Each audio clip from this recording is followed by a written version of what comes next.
Comme ça, monsieur va faire du catch, hein? Monsieur donne dans le violent. Tu veux vraiment te bagarrer?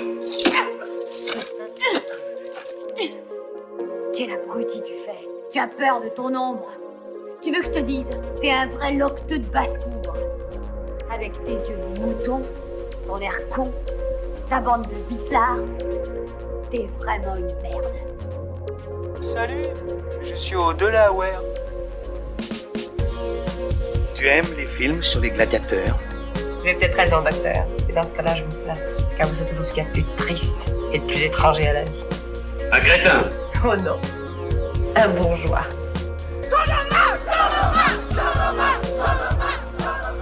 Je retourne ma casquette devant en arrière. Et en faisant ça, je fais le vide. Tu te souviens, Sully? Je t'ai promis que je te tuerais le dernier. C'est vrai, Patrick, c'est ce que t'as dit. Je t'ai menti.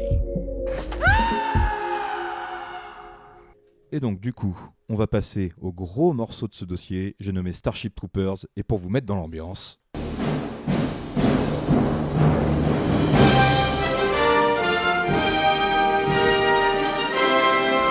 Engagez-vous. Des jeunes venus du monde entier sont prêts à se battre pour l'avenir. Je suis prête à me battre. Je suis prêt à me battre. Je suis prêt à me battre. Je suis prêt à me battre aussi. Ils sont prêts à se battre. Et vous?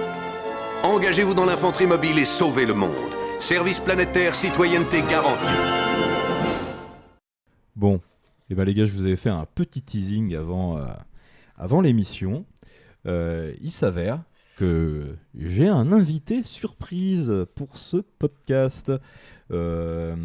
Autant vous dire que c'est quelqu'un que tout le monde connaît ici. Le réalisateur que connaît Thomas du dernier épisode. C'est pas ça, non? Ah merde, je sais plus qui c'était, mais...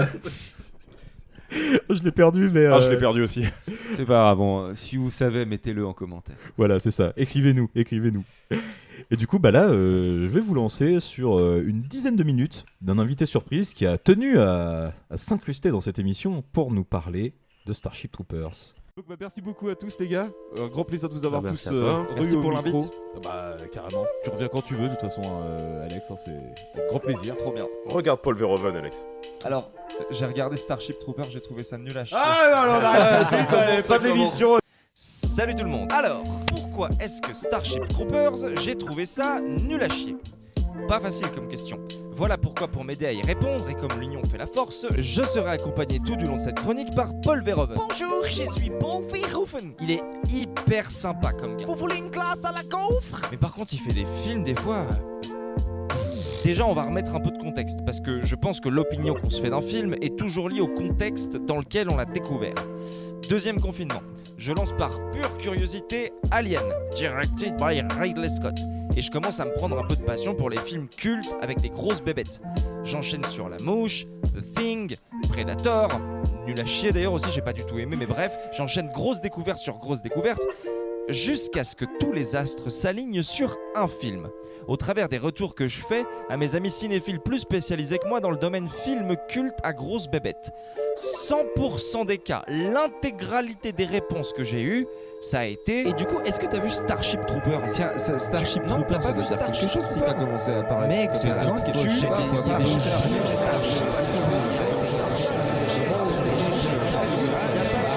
Starship Troopers. Ok, je vais le faire. J'ai jamais entendu parler de ce film, à part que c'est le gars de Robocop qui a fait le film. Moi, tant qu'il y a une histoire cool, que ça joue bien et que les bestioles sont cool, je suis d'attaque. J'ai le compte MyCanal de mes parents, ma fin de bouche du dimanche soir. Allez, on envoie Starship Troopers. Waouh, c'était vraiment super le lycée avec toi cette année. Oui, toi et moi, on forme vraiment le plus joli des couples. Waouh, ça veut dire qu'on va pouvoir baiser alors? Ah non, pas du tout, non. C'est super l'armée, c'est super l'armée, c'est super l'armée. Attention les gars, une grosse bébête. Faut tuer la grosse bébête. Voilà, c'est cette grosse bébête. Une grosse bébête. Oh les gars, une encore plus grosse bébête. Elle est énorme cette bébête. Elle suce le cerveau des gens, cette bébête. Elle est énorme. Défoncer la bébête. Défoncer la bébête. On a gagné. La grosse bébête a gagné. La grosse bébête. La grosse bébête. C'est nous maintenant. La grosse bébête. Il n'y aura plus de tournée. Avec la grosse bébête. Ok, qu'est-ce que c'était que cette merde? Bah mais alors? Mais pourquoi ça t'a pas plu comme film? Alors, c'est pas vrai. Bah c'est mal joué, l'histoire est pas intéressante, j'aime pas les films sur la guerre et les bestioles sont moches. Ah bah oui c'est vrai ça, Paul Verhoeven, il est bizarre votre film. Pourquoi vous faites un film comme ça? C'est pas très cool de faire l'apologie de la guerre, monsieur Verhoeven. Puis en plus les pauvres bébêtes elles ont rien fait. Pourquoi vous arrêtez pas de filmer des soldats en train de les buter? Elles ont rien fait. Vous n'avez rien compris! Comment ça on a rien compris? Mais tout ça c'est dans le film! Mais c'est pour de faux! Ah c'est pour de faux? Oui, c'est fait exprès! D'accord, c'est fait. C'est pour de rire en fait. Oui, c'est ça, c'est une sorte de petite blague. Ah ok. Ah non mais moi je C'est pour pas du tout. dénoncer la guerre! C'est pour dénoncer la guerre. Bah, évidemment que c'est pour dénoncer la guerre, enfin ça se voit quand même. Mais non mais t'inquiète mec, t'as juste pas compris le film. Nous c'est bon, on a compris maintenant. Mais qu'est-ce qu'il y a à pas comprendre? C'est gros comme un building que le film est un film anti-guerre. Ça m'a pas plu, c'est tout, j'aime pas la façon. C'est normal, même les critiques quand le film est sorti, ils ont pas aimé le film. Parce qu'ils l'ont pas compris. Mais qu'est-ce qu'il y a à pas comprendre dans ce film, bordel de merde? Les inférences, T'as pas compris mec. les inférences? Les inférences, Les mec. inférences, Les inférences. Oh Non, il a personne. pas compris les Franchement là, je inférences. les inférences. C'est quoi ça, les inférences? Les inférences, c'est l'art d'aller au-delà des mots pour comprendre ce qui n'est pas dans le texte. C'est des détails super subtils qui te donnent des indices pour comprendre le point de vue de l'auteur dans une œuvre artistique. Et Paul Verhoeven, il en a mis plein dans son film, il y a beaucoup trop de détails, c'est tellement subtil. C'est tellement subtil. C'est tellement subtil. C'est tellement subtil. Mais c'est tellement subtil. Tellement subtil. Qu'est-ce que vous avez relevé comme détail tellement subtil? Par un moment, une fois, il y a un monsieur, il dit à Rico le héros que l'armée c'est super alors qu'en fait il a pas de bras et pas de jambes. Et c'est subtil pour vous ça? Ah ouais, à fond mec. Vas-y, vous avez quoi d'autre comme exemple? Par un autre moment, le papa de Rico, il dit je voudrais bien fouetter plutôt que de faire l'armée après son fils, et bah il se fait fouetter. C'est ça un film subtil! Paul Verhoeven, tu nous tapisses une chier d'acteurs et d'actrices beaux gosses de merde, avec des propagandes à la mort moelle-neu. On est capable de deviner quel perso va se faire buter en premier 10 minutes à l'avance. On est soit sur un triangle amoureux convenu au possible, soit sur des scènes de gun d'une lenteur interminable pour la première et d'une indigestion maximale pour la deuxième. Et vous appelez ça un film subtil? Vous voulez pas juste admettre que c'est un blockbuster pas dégueu comme les autres, que vous aimez bien regarder de temps en temps parce qu'il y a des scènes de gun? Non, ça aussi c'est fait. Non mais ferme ta gueule Paul Verhoeven, ferme ta gueule! Tu ne me dis pas que tu consacres autant de temps et d'argent à faire un film qui aborde une thématique que tu n'aimes pas. C'est de la triche ça Paul Verhoeven, ça ne marche pas comme ça. Putain mais on dirait que tu t'es rendu compte de ta bêtise pendant les avant-premières et que tu te justifies depuis. On dirait les dîners clandestins de Jean-Pierre Chalençon en mai dernier. Ah mais non mais c'était un poisson d'avril enfin. Moi je voulais faire une petite vidéo pour la mettre sur internet. C'est dommage qu'il y ait des gens qui ont filmé ça pour le mettre sur internet. Alors après j'avouerai que ça c'est très personnel. Un film avec trop de flingues, d'hélicos, de porte-avions et autres tourelles, même si c'est pour dénoncer, à un moment moi je sature. Pour moi une scène de baston avec des guns, c'est pas une scène de baston. Tu vois Paul Verhoeven, j'ai pas aimé Predator, mais je peux rien dire sur la scène de baston de fin parce que ça déchire. Là il y a du corps à corps, là il y a de l'action, là on soutient quelqu'un. Je sais pas qui d'ailleurs, mais dans Starship Troopers, il y a pas de scène d'une intensité comme celle-là. C'est gavé d'images et on s'ennuie à mourir. Ah mais c'est trop personnel si tu aimes pas les fusil. Tu as trop focus là-dessus et ton degré d'interprétation du scénario a été biaisé par... Mais ferme ta gueule avec ton scénar! Il est nul à chier ton scénar! Me prends pas la tête parce que ton blockbuster il est mieux que les autres parce qu'il a un scénar! Ce n'est pas un effort d'écrire un scénar pour un film! C'est normal! Excuse-moi, j'arrive.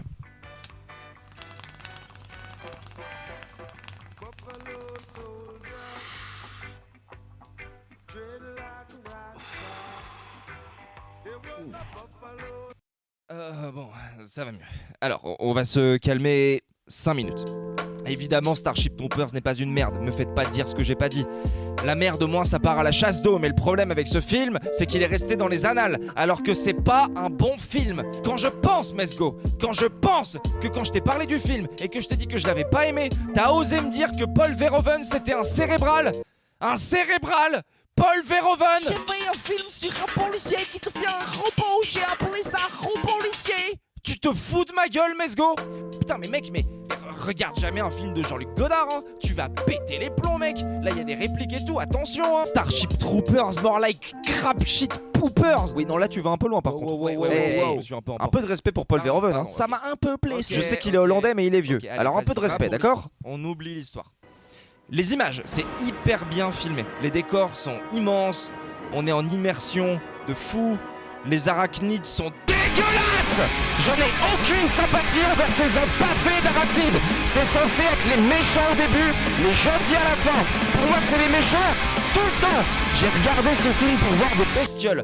Pour l'époque, les effets visuels ont de la gueule. C'était pas il y a 50 ans non plus, mais ok, ça bute. Mais par contre, finissez-les, c'est les sauterelles avec leur jeu de victimes. Je n'en veux pas. Défoncez-les-moi jusqu'à la dernière. Et la plus grosse là, la suceuse de cerveau. Vous lui laissez votre tournevis bien m'enfoncer dans le cul pour qu'elle arrête de nous casser les couilles. Dégueulasse. Alors qu'est-ce que tu vas me dire, Paul Verhoeven? Maintenant que j'ai compris le propos de ton film et que j'ai même pas réussi à le finir d'un coup, tellement c'est pompeux et autoparodique, t'as tellement cherché à caricaturer un mauvais film d'action que t'as juste réussi à réaliser un mauvais film d'action. Ou alors c'est moi qui ai tort, c'est moi qui devrais me faire fusiller, c'est moi le facho dans l'histoire, c'est ça que t'essaies de me dire, Paul Verhoeven? Hashtag I wonder who the real cannibals are, c'est ça, Paul Verhoeven? T'en penses quoi, Paul Verhoeven? Je pense que tu devrais aller passer un week-end à Amsterdam. Pourquoi tu dis ça? Je sais pas, t'as l'air tendu. Ouais, j'ai pas passé une semaine de... Eh ben viens chez moi, on fera du vélo et on reverra le film sur mon projecteur. Ça va être sympa. Comme ça, peut-être ça t'aidera à mieux comprendre un peu le film. Ouais, tu sais quoi? T'as raison. Ça peut être cool. Glace à la gaufre? Non merci, c'est gentil. Peter Ballen? Ah ça par contre je veux bien, merci, c'est gentil. T'es un mec cool, Paul Verhoeven. Dankjewel. Par contre, on travaille beaucoup de bouffe sur toi, non? Ah oui, c'est à cause des munchies. Sacré Paul Verhoeven. J'adore les Peter Ballen. Je déteste les Verhoeven.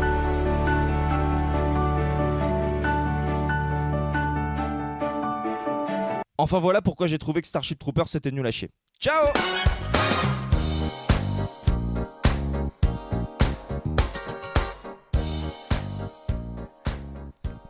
Eh ben mon salaud, c'est incroyable. Let's go, il est blessé. Oh, tu nous as c'est incroyable. Alors, je voulais défendre le film, mais maintenant mais là, je veux j'ai même défendre plus envie Alex. en fait, tu vois. Voilà, c'est tellement non. beau. Allez, Starship Troopers, c'est de la merde. Vas-y. Voilà, on va s'arrêter là. En fait, on va juste laisser ton passage. Mais non, bien sûr que non, on va quand même faire un tour de table et on va t'expliquer pourquoi tu as tort. Tu n'as pas compris le film. Ah non, vraiment. J'ai presque envie qu'on s'arrête 2 secondes juste pour t'applaudir presque parce que vraiment ça mériterait quoi. Mec, incroyable. Tu reviens quand tu veux avec des petites capsules dans ce style-là, c'était incroyable. On t'aime tellement fort, mec. Tu nous as tellement fait rire. Ah vraiment. Là, Thomas, il pleure là. Francoff a ri comme jamais. Vous pouvez pas le voir, hein, mais. Oh là là, c'était fou, c'était beau. Non, mais moi franchement, je m'arrête là. Je ne le défends plus. T'as raison. Vas-y. Laisse la gaufre pour tout le monde. Bon. On va commencer avec Francoff quand même. Ouais. Dur de passer après ça, bordel.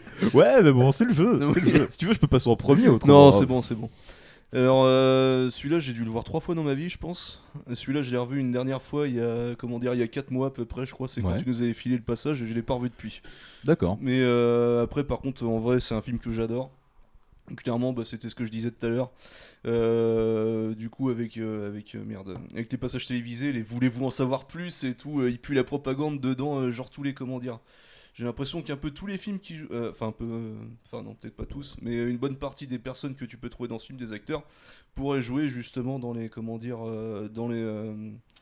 en tant que présentateur télévisé, quoi. Clairement, on a... en même temps, vu les sur Ultra Bright et compagnie, oui, carrément. Ils sont là. Et je trouve que le côté traité de facho, j'ai l'impression qu'il y avait un peu d'eugénisme dans ce film aussi, on va dire.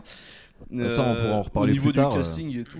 Ça, on pourra en parler plus tard. Moi, après, je suis grand fan de films de monstres devant l'éternel. Et toi, tu les trouves claqués, les monstres? Non, ils sont terribles, en vrai. Enfin, bon, après, c'est vrai qu'il y a des fois, ça peut-être un peu mal vieilli, mais c'est quand même pas, faut pas déconner, quoi. Je sais pas, je trouve qu'en tout cas ils ont un design vraiment qui n'appartient qu'à eux en fait, quoi. Il y a aucun autre film qui représente. Là, ils sont vraiment pas du tout, je sais plus comment on dit exactement, qui ressemblent à les extraterrestres, qui ressemblent à des humains, tu vois. C'est vraiment des anthropomorphes. Anthropomorphes, voilà. Ils sont pas anthropomorphes du tout, quoi. Oui, c'est vraiment des insectes, des colonies d'insectes qui se terrent dans des grottes dans le désert. Ils sont vraiment c'est sortis rarement des vu, quand sentiers même. battus pour ça. Je carrément. trouve quand même qu'en termes de design, ils sont quand même. Le monstre de fin, le vagin qui suce des cerveaux, là, est terrible, franchement. Après, encore une fois, c'est comme pour Total Recall avec quelqu'un. Je comprends qu'on puisse ne pas être sensible du tout à l'esthétique du film, quoi. Il est quand même pareil, pas fait pour être agréable en fait, quoi. Pas fait pour avoir l'air d'être un. Justement, je trouve qu'il cache son côté grand film sous une espèce d'aspect visuellement pas gégène, quoi. Mais du coup, ça reste cohérent vu le casting, vu les intentions sur ce qu'il a raconté. Et de ce que j'ai pu en lire, j'y reviendrai sans doute plus tard, mais on est quasiment sur du prophétique en fait, quoi.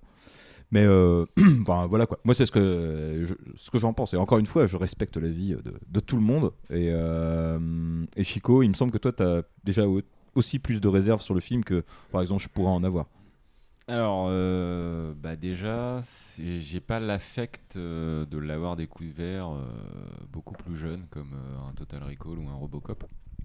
Donc c'est ça, je pense, qui joue un peu sur mon appréciation du film. Ce que j'adore, c'est clairement, comme tu l'as dit, les passages. Voulez-vous en savoir plus ? Voulez-vous en savoir plus ? C'est tellement caricaturé, tu vois, mais je trouve ça. Ouais, enfin, moi, ça me plaît, quoi. Et je vous rejoins pas forcément, en fait, sur l'esthétique, parce que justement, en fait, moi, cette esthétique, je trouve justement qu'il essaye de lisser au maximum. Il a pris John Rico qui ressemble à un Ken pas possible. Oui. Et après, ok, t'as des gueules brisées, normal, en fait, t'es dans l'armée. Mais je trouve que en fait, c'est un esthétique qui me dérange pas, tu vois, et qui justement me fait un petit peu plus rentrer dans le film. Après, le problème, je dirais, c'est qu'au niveau des acteurs, c'est pas trop ça, quoi. Maintenant, est-ce que c'est une volonté après aussi dans le film mais ça n'empêche pas, voilà, il y a quand même Michael Ironside. Il y a quand même Michael Ironside. Michael Ironside est né le Patrick Harris. Voilà, c'est des arguments massus, quoi. Qu'est-ce que tu vas dire ? J'ai pas compris le film. Et maintenant, ça va être le grand truc. Non, mais de toute façon, t'as pas compris. Mais non, après, ça reste quand même un film, tu vois, que je mets devant Showgirl. D'accord. En fait, on retrouve du Verhoeven avec toujours ces thématiques assez puissantes. Et après, le délire monstre, moi je suis un petit peu moins dans ce délire-là, mais ça me dérange pas. Je trouve pas qu'il soit si mal fait que ça. Après, le cerveau, ça m'a fait plaisir de le revoir dans le 3, par exemple. Voilà. Il est beaucoup plus gros. Et c'est après dans le 3, ça devient très nanar. Et il y a bien que ça à voir dans le 3 en vrai. Et oui, après, ouais, mais en fait, c'est justement que ça parte sur des films plutôt nanars. Ça m'a pas dérangé parce que justement, c'est une esthétique aussi après que tu peux retrouver justement. Voilà, donc c'est quand même un bon moment quand je le vois généralement, quoi. Moi je l'adore, de ouf. c'est mon deuxième après Total Recall, mais j'ai pas envie de contredire Alex en fait, parce que c'est Alex, quoi, c'est tout. Voilà, tu vois, t'as réussi à carrément détourner quelqu'un, quoi, qui adore le film et qui d'un coup n'a même c'était magique, la force. force. Vraiment magique. Alors moi pour le coup, la première fois que je l'ai vu en entier, je devais avoir un truc genre 15 ou 16 ans et j'étais complètement passé à côté de la dimension ironique du film. C'est-à-dire je m'attendais à voir un gros space opéra avec des aliens, etc. C'est genre oui, on va dans l'espace, on défonce des créatures en images de synthèse, tout ça, la bagarre, les lasers, et à la fin j'étais content. C'est aussi ce que c'est, hein. C'est aussi ce que c'est, mais du coup c'est en le revoyant après, et c'est... Alors Starship Troopers, je pense que c'est clairement un des films de SF qui a été le plus analysé et suranalysé qui existe récemment, possible. parce que le nombre de youtubeurs qui vont te dire oui regarde moi j'ai compris, ça dépasse complètement l'entendement.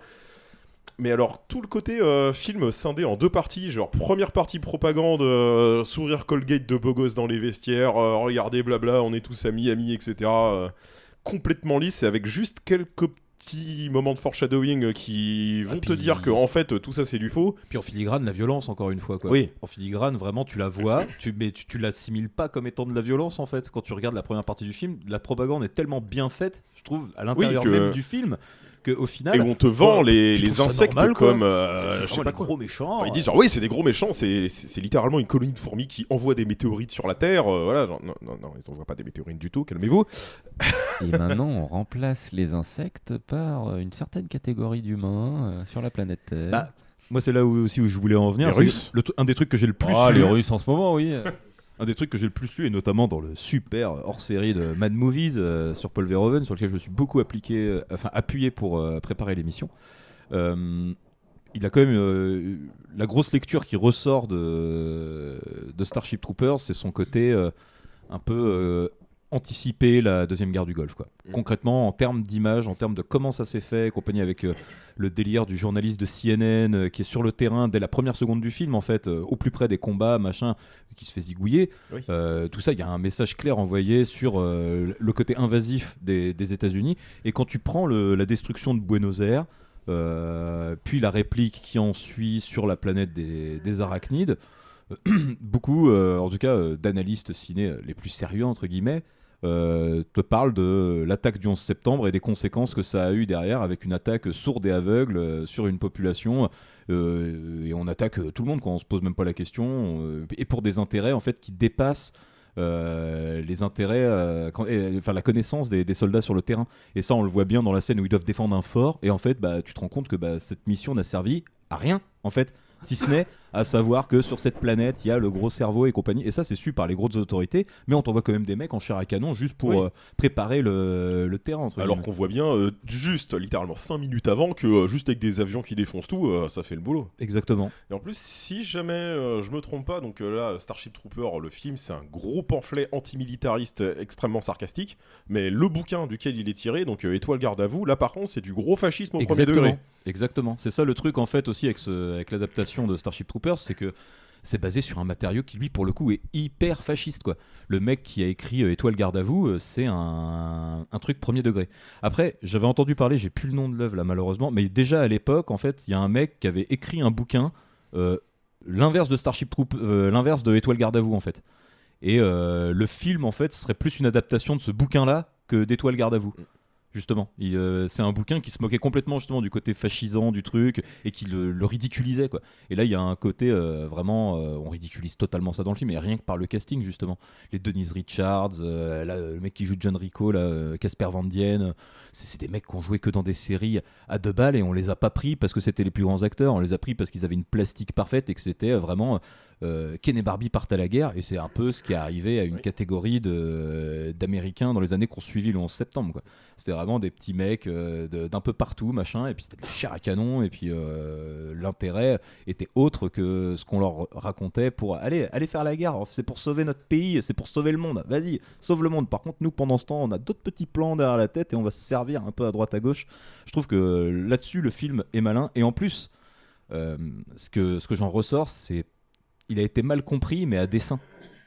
Verhoeven racontait qu'il avait rencontré un critique de cinéma américain qui avait descendu le film, mais qui l'avait détruit, quoi. En mode, oui, c'est un truc complètement fasciste et machin, nanana. Et en discutant dans le privé avec ce mec-là, Verhoeven se rend compte que le type a parfaitement compris son film, en fait. Que c'était une critique des États-Unis, de l'impérialisme américain, de la manière dont ce pays fait la guerre et compagnie. Et il lui a demandé, mais vous avez tellement bien compris mon film, comment ça se fait que vous n'avez pas dit ça? Et il a dit, mais concrètement, je suis américain, moi. Donc moi, un film qui chie aussi ouvertement sur les États-Unis, eh ben t'inquiète pas, s'il a une faiblesse, le moindre petit truc sur lequel on peut s'appuyer pour le détruire et faire penser aux gens que le film est fasciste, eh ben on va le faire, hein. Et on l'a fait. Clairement, on vous a détruit votre film. Tout le monde a très bien compris votre film aux États-Unis. C'est juste que nous, on a trop bien compris le film, quoi. Donc du coup, ciao, quoi. Ouais. Et donc du coup, à court terme, ça le défonce, mais ça en fait un film culte. C'est ça. Et puis surtout, c'est un des plus gros braquages de l'histoire en termes de studio, parce que c'est quand même une production Sony et Disney. Oui. On va y revenir après. Je vous ai teasé avec ça. Je vous envoie un petit extrait. La couronne stellaire, Zegema Beach. Zegema Beach? J'ai toujours rêvé d'y aller. Ouais, bah c'est un peu tard. Parce qu'elle n'existe plus. Alors, pareil que votre lieutenant, c'est un vrai tyran, un PD. Personne n'a le droit de dire du mal du lieutenant devant moi. C'est ce tyran qui m'a sauvé la vie. À moi aussi. Pareil pour moi. Moi aussi. Eh ben, Il doit être extraordinaire. À votre avis, qui vous a sorti de ce foutoir? Unité. À mon commandement, garde à vous.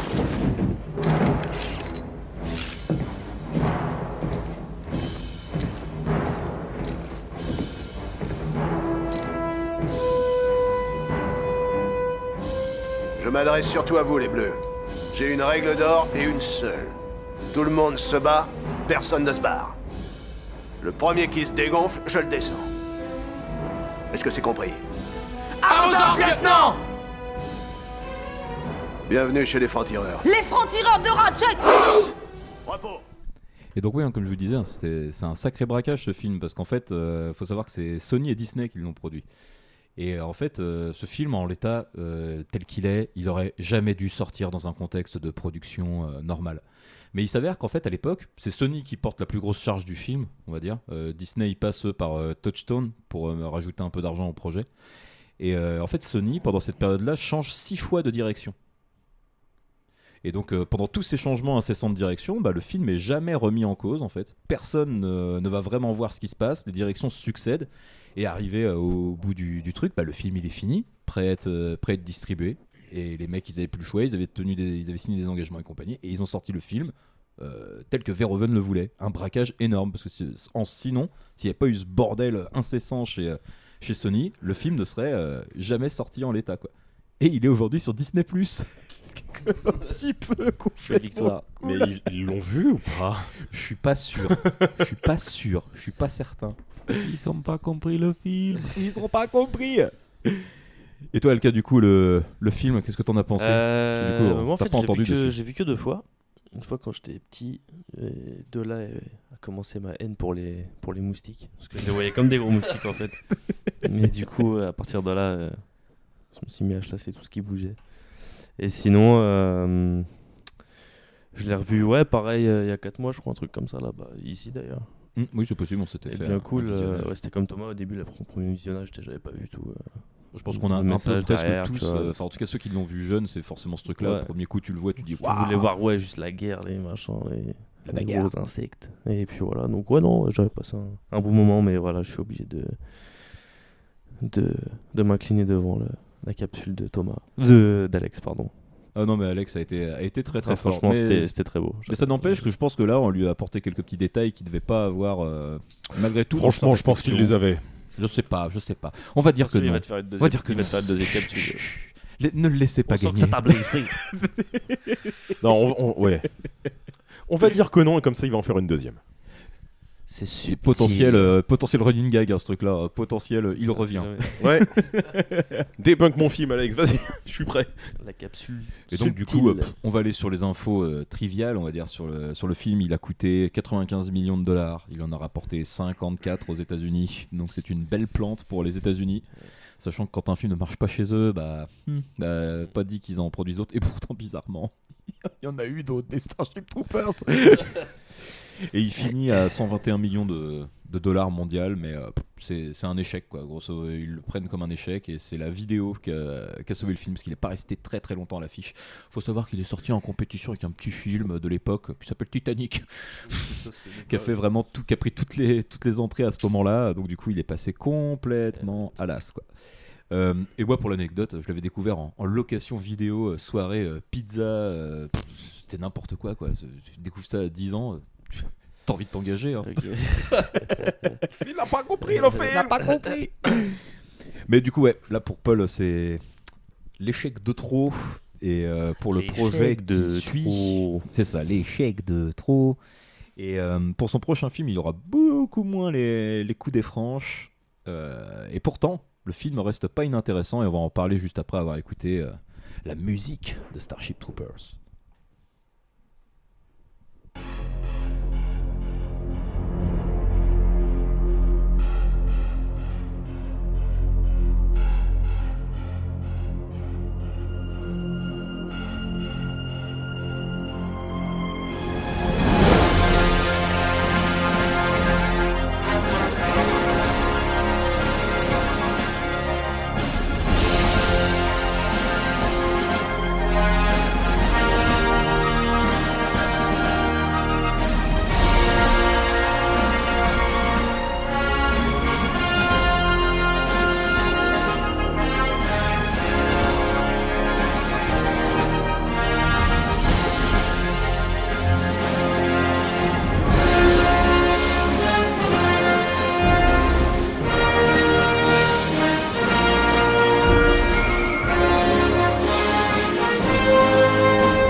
Bon, en résumé, après Starship Troopers, Verhoeven déjà se pose la question de quitter Hollywood, où il se rend bien compte qu'il n'aura plus jamais vraiment la main sur un film après les 2 échecs qu'il vient de rencontrer avec Showgirls et Starship Troopers. Et on lui propose quand même un autre film, un dernier film, sur lequel il n'aura pas vraiment totalement la main. Mais bizarrement, le film est clairement un vrai film de Verhoeven, quoi. On peut pas se tromper. Et ce film, c'est Hollow Man, sorti en 2000 avec Kevin Bacon. On va faire un petit tour de table rapide. Qui l'a vu ici du coup? Je l'ai pas vu, moi, pour le coup. Moi, je l'ai vu. J'ai vu la vidéo de Karim Debache avant de le voir, donc j'étais super biaisé. Il y a une vidéo de Karim Debache sur Hollow Man? Je crois, ou alors je confonds avec quelqu'un d'autre. Je suis pas sûr. En tout cas, ça me dit rien comme ça. Moi, j'ai découvert il y a pas mal de temps, en fait, quasiment 1 ou 2 ans après sa sortie. Et c'était une bonne surprise, franchement. Bah, le film se tient, quoi. Le film se Clairement. tient, en termes d'effets spéciaux, d'acting, il est vraiment pas mal. Personnellement, j'adore. Moi, je mets dans mon top 3 Verhoeven. Bah, vas-y, explique-nous un peu ce qui te plaît de ouf dans le film, quoi, parce que... Je trouve les effets spéciaux, ils me claquent toujours autant la gueule. La tension qu'il y a dans le film est omniprésente. Le jeu des acteurs, Kevin Bacon, il est terrible. Je sais pas, c'est déjà pas mal, quoi. Oui, franchement, c'est déjà pas mal, quoi. Et puis c'est vrai qu'il y a des scènes vraiment tendues, et contrairement à la plupart de ces films, la scène de sexe non consenti n'est pas vraiment filmée, en fait, quoi. C'est juste... Et c'est pas un truc qu'on l'a empêché de faire, c'est un truc qu'il a fait volontairement, apparemment. Donc, Alors, Eratum, c'était pas du tout Karim Debache, c'était Daikel Gray, et si vous connaissez pas, allez mater. Ah si, je connais Daikel Gray, du coup. C'est vraiment très cool. J'adore sa vidéo sur les anges gardiens. Mais du coup, Hollow Man, du coup, pour toi, Francoff, top 3, quoi. Puis après, bon, c'était peut-être les souvenirs d'enfant, puis je le revois, et qu'au final, il a vraiment pas pris une ride, quoi. Bah, je te dis, c'est pareil. Moi, c'est un film que j'ai découvert un peu tard, pour le coup. Hollow Man, je crois que je l'avais vu pas à sa sortie, quoi. Il y a un Vraiment super pas. singe en image de synthèse. C'est ça. Moi, c'est la scène du singe qui m'a terminé, en fait, en mode ah ouais, d'accord. Bon, ça passe tout seul, quoi. Carrément, puis les réseaux sanguins, dès qu'ils font la piqûre. C'est ça, ouais. Ah, puis Kevin Bacon fait peur, quoi. Il tue le chien. Oui, en plus. Oui. Oui. Ah, puis violent. Ça, c'est un truc fou, quoi, dans un film hollywoodien. Il a tué le chien. dedans, tu vois une bite dans la piscine. Oui, celui-là, j'ai jamais dit qu'on voyait pas de bite. Ah oui, non, Ok. mais... 10 sur 10. Celui-là, j'étais en train de me dire, fallait le préciser quand même, au cas où les gens viennent pour ça. Mais oui, c'est vrai que celui-là, c'est un des rares dans sa période hollywoodienne où il a pu montrer un pénis. Oui. C'est notable. Enfin. Mais en gros, ouais, voilà, il vaut quand même surtout pour ses effets spéciaux qui ont vraiment pas mal vieilli du tout, et pour la performance de Kevin Bacon qui est glaçant et qui fait vraiment très peur, et là comme dans le dernier Invisible Man, en fait, qui montre vraiment un vrai salaud devenir invisible et qui du coup fait les pires saloperies, quoi. Oui. Donc voilà, je pense qu'on n'a pas grand chose de plus à dire sur. C'est un film de commande, il y a quelques effets spéciaux qui défoncent, il y a des bons acteurs, mais pour moi c'est genre 6 sur 10 avec un bonus pour le singe. Ouais, je suis un petit peu sur un OSEF sur 20, moi, mais après, je suis peut-être un peu dur. Vous êtes dur. Ah, t'es un peu méchant, ouais. Oui, excuse-moi, Paul. Si, c'est mis. Ça fait pas compris le film. Vas-y, explique-moi. Ça fait beaucoup, là. Hein. En fait, le singe, il était méchant, quoi. Donc, 95 millions de dollars, 75 de recettes aux US, 191 mondiales. Là, il en a définitivement plein le cul, et il décide de revenir en Europe. Et donc, ce qu'on peut faire comme bilan déjà à ce moment de la carrière de Verhoeven, c'est que ce soit en Hollande ou aux États-Unis, le mec a plus ou moins la même trajectoire, en fait. Il commence par des hits complets, il défonce le box-office, il ramasse plein de thunes pour ses producteurs, c'est des grosses réussites, et arrive un moment où tu as un film pivot qui fait tout dérailler, et à partir de là, c'est la chute, quoi, dès qu'il s'aventure sur des trucs un peu plus... Ouais, surtout ça déraille parce qu'il a envie de rentrer dans l'art des gens autour de lui, quoi. et genre, en fait, c'est les gens qui lui donnent des thunes, il a envie de dire que c'est des grosses merdes. C'est un violent, quoi. Et du coup... Et du coup, là, voilà, il décide de revenir à la source, revenir en Europe, revenir aux Pays-Bas, mais ça, on en parle dans la prochaine partie.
Alors, pour le prochain film, comme je l'avais dit, c'est Retour à la case Hollande pour Paul Verhoeven, qui a bien compris qu'à Hollywood, il ne pourrait plus jamais produire de films tels qu'il l'entendait après les échecs, du coup, comme on l'a dit, de Showgirls, de Starship Troopers, dans une bien moindre mesure de Hollow Man. Mais là, du coup, il décide de revenir en Europe et de se réattaquer à un sujet qu'il a déjà abordé. On en a déjà un petit peu parlé dans Soldier of Orange. Il va traiter de la Deuxième Guerre mondiale et notamment du rôle de la résistance pendant cette période aux Pays-Bas. Et du coup, il revient en 2006 avec Black Book.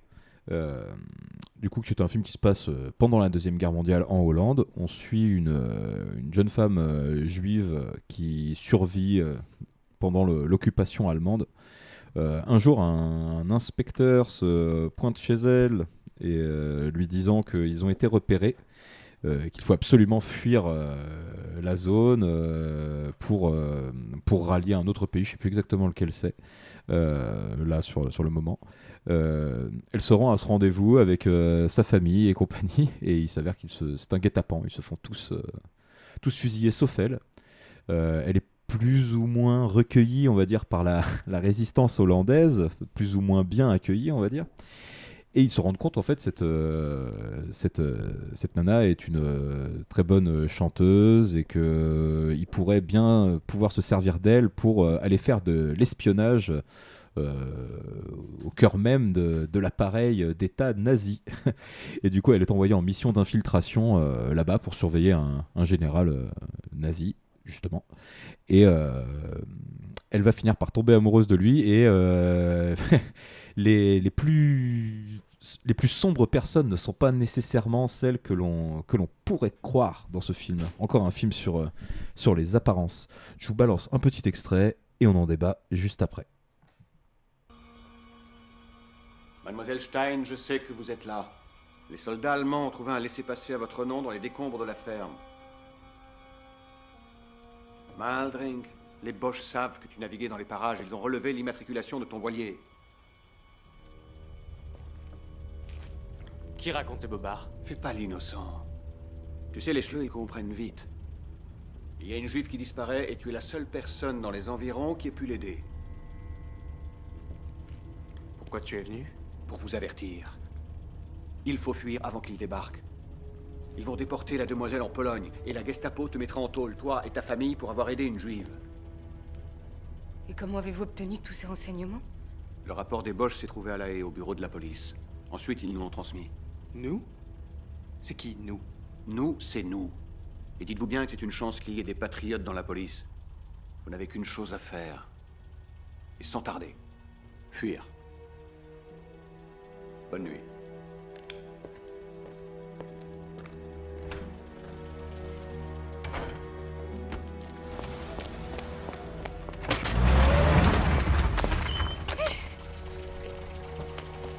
J'ai été assez clair, non? Rob et moi, on a besoin de votre aide.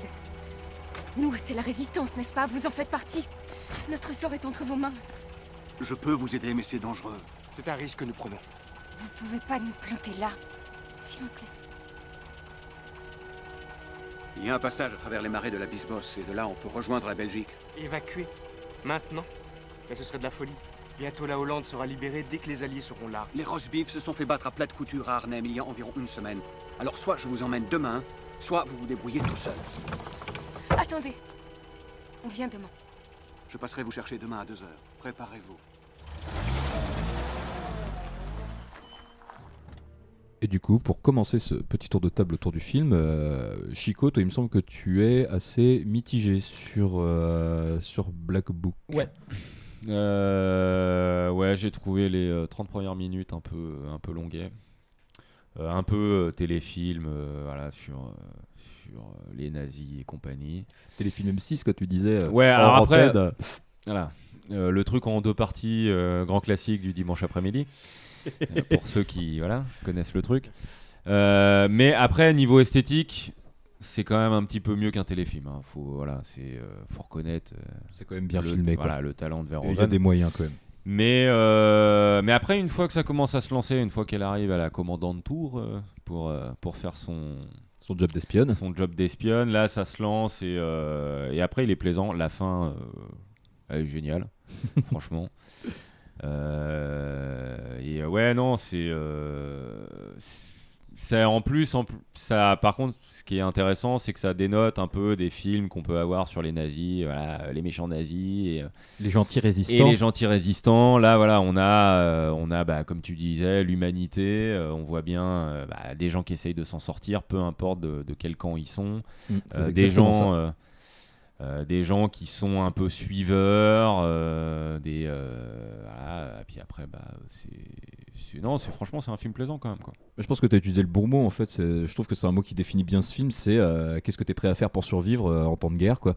Et je pense que c'est trop facile d'arriver après la bataille et de dire moi j'aurais fait, et c'est un peu ce que ce film y montre, quoi.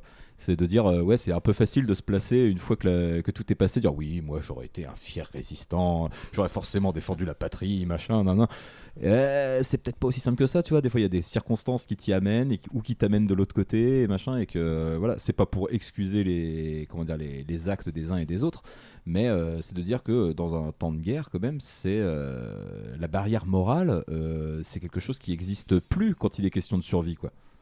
Et je trouve que c'est en ça que le film est vraiment super intéressant. Et toi, Francoff, tu m'avais dit à la base que tu avais essayé de lancer le film 6 fois sans réussir à aller au bout. Quel est ton avis final sur le film ? Franchement, j'ai adoré. Ah. Juste le début, ouais, c'est que je rejoins Chico, 30-40 premières minutes et tout. Bon, ok, ils se font fusiller, mais bon... Ah, la scène, elle est quand même, je trouve, un peu... voilà, quoi. Waouh, déjà d'entrée... Ils se font fusiller, mais ça va.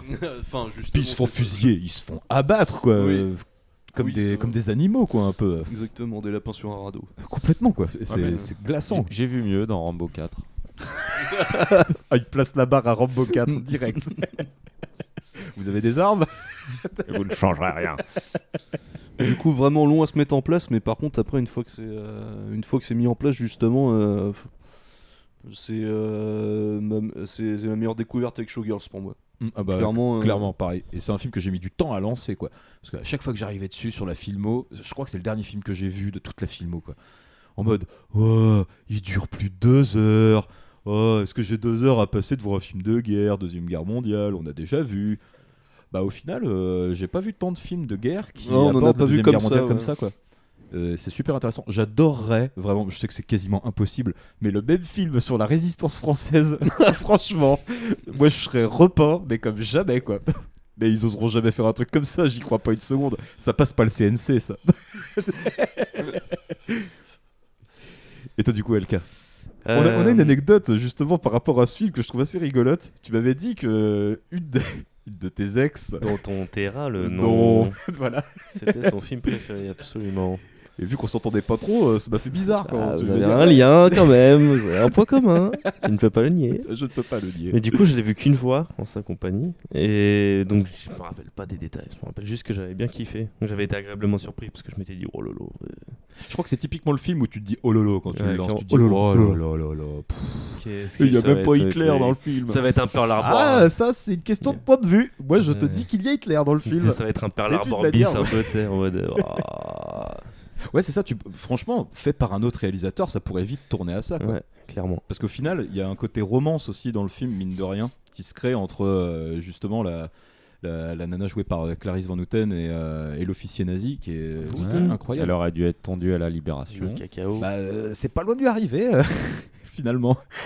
Et puis vraiment, il a des scènes incroyables, quoi, le film. Moi, je sais que on en parlait vite fait avec Francoff, la scène. En fin de film où justement l'usine. Dis pas trop parce que vous m'avez donné envie de le remater quand même. Mais t'as quand même la scène entre le général nazi, l'officier anglais et le grand chef qui est complètement folle. Je la raconte pas justement si tu veux revoir le film. Le Canadien. C'est fou.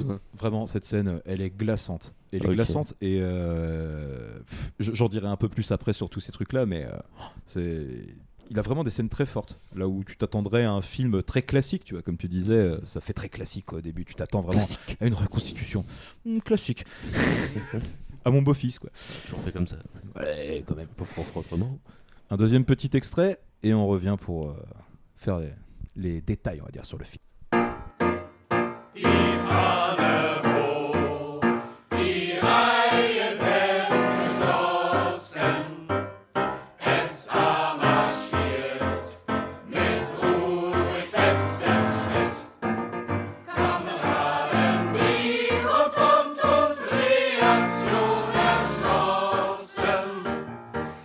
marschiert im Geist in unser Reihen mit.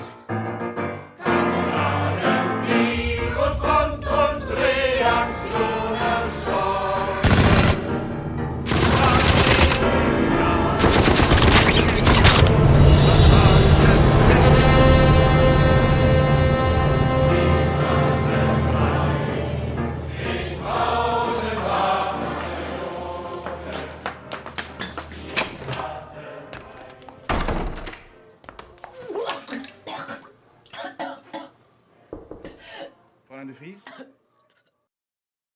Voilà, c'est ça, un petit peu trop de champagne, et puis la découverte que en fait tu bosses dans la commandante tour où il y a le meurtrier de tes parents qui est là à jouer du piano tranquille, en train de chanter avec ses petits potes. On se met bien. On se met bien. Les petits plaisirs simples de la vie. C'est ça. Faut savoir profiter. Le bonheur tient pas à grand chose. Bon, du coup, on a un peu fait le tour sur les thématiques de Black Book, complexité de l'humanité en temps de guerre. Mais il faut savoir qu'en fait, Black Book, il est d'autant plus impressionnant qu'il est basé sur énormément de faits historiques. Verhoeven et son scénariste, ils avaient déjà pour le film Soldier of Orange accumulé beaucoup de documentation autour de la résistance et de comment ça s'était passé à cette époque-là en Hollande pendant l'occupation. Il faut savoir qu'à cette époque-là, Verhoeven était un tout jeune gamin et que lui, le plus gros souvenir qu'il a de la Deuxième Guerre mondiale, c'est pas tant les nazis cruels avec les gens, il a beaucoup plus souvenir par exemple des bombardements sur les civils faits par les États-Unis et la Grande-Bretagne à cette époque-là, et il en a gardé un certain traumatisme en fait, et ça se ressent un petit peu dans le film où on sent que la charge vis-à-vis de la résistance hollandaise est violente, quoi. Vraiment dans un pays où la résistance, elle est un peu comme en France, c'est intouchable, c'est de l'ordre du sacré, c'est des gens qui se sont sacrifiés pour la patrie. Et là, ils décident de montrer leurs travers les plus obscurs. Et le personnage principal de Black Book est basé sur l'histoire de 3 femmes pendant la guerre. Une qui était tombée amoureuse de l'homme qu'elle espionnait. Une qui, par amour, a involontairement précipité la chute d'une cellule de résistance. C'est montré aussi dans le film. C'est complètement taré, quoi. Et une dernière femme juive exécutée par la résistance en raison de soupçons de collaboration avec l'ennemi.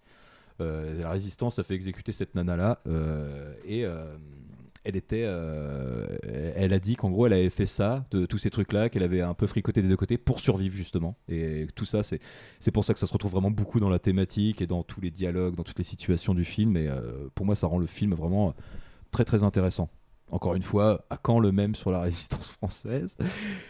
Et du coup, pareil, il y a une scène d'exécution qui est authentique, celle dont on parlait là justement, avec les généraux nazis qui débattent avec un officier canadien.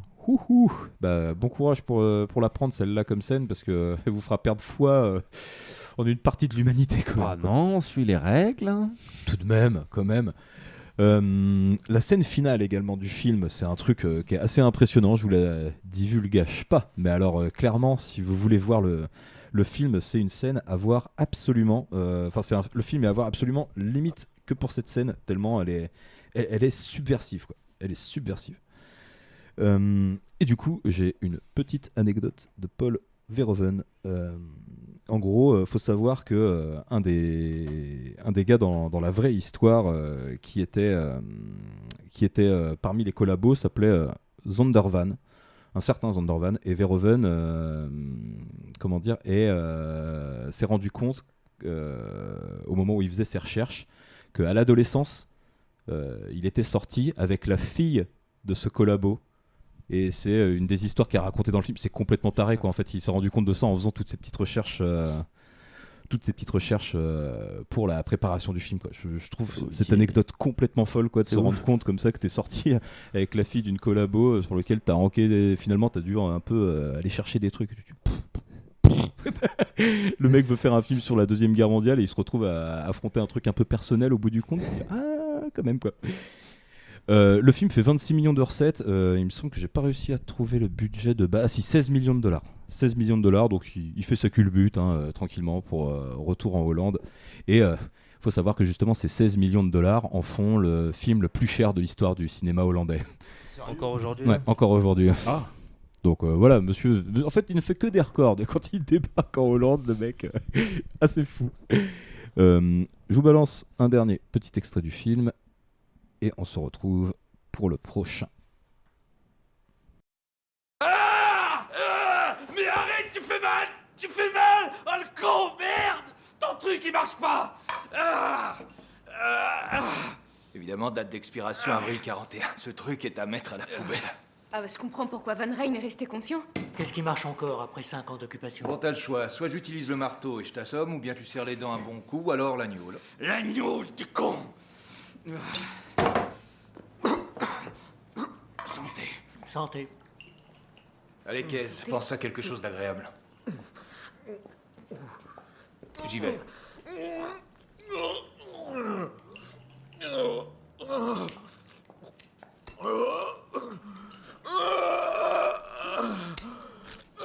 Et voilà. Merci du con. Les gars, je vois la victoire prochaine. Santé. Van Ryn a rapporté des fortunes aux poches, le salaud. Ça, tu l'as dit. Des millions, oui. Allez, bois un coup. Diese verdammte Holländer! Die haben meinen besten Soldat umgebracht. Ihr Tapferkämpfer, ihr treue Kamerad, hat mir Millionen eingebracht. Und jetzt ist er tot. Ist er von dieser verdammten Terroristen erschossen worden. Un homme est mort aujourd'hui, et c'est ma faute. Tu as fait ce qu'il fallait, ce n'est que justice. C'était lui le meurtrier, tu entends? Oui, mais j'ai tué. Je suis un pécheur autant que les nazis. J'ai tué un homme. J'ai péché. Et petit détail que je voulais aussi rajouter, si vous avez aimé Inglourious Basterds et le côté multilangue du film, Black Book, c'est un petit peu le même délire, concrètement. C'est vraiment un truc, tu regardes ça en VO, t'en as pour ton argent, ça parle en plein de langues différentes, ça rajoute de l'immersion, je trouve, au film. C'était le dernier petit détail que je voulais placer sur Black Book. Merci. Qui est un de mes films préférés.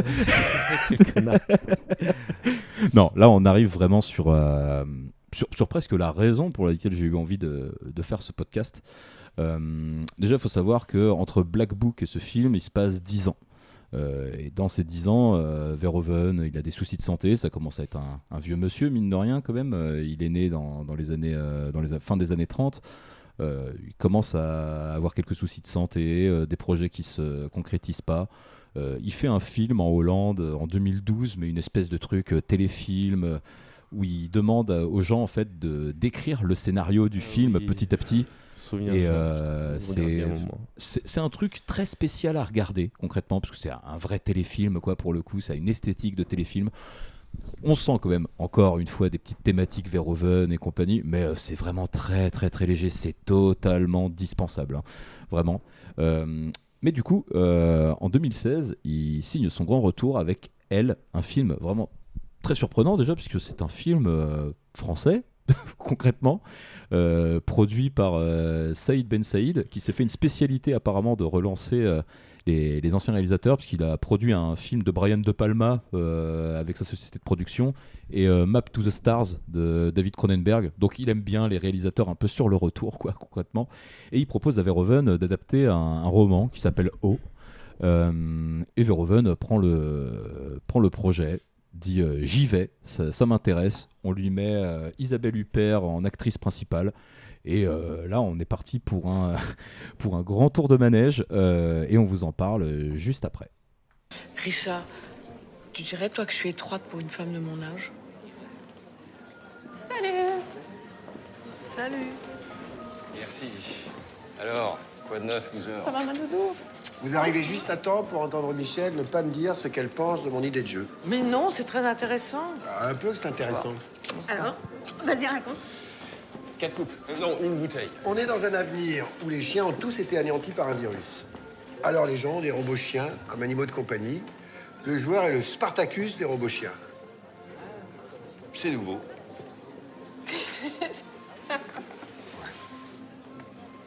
C'est intéressant. J'ai quelque chose à vous dire.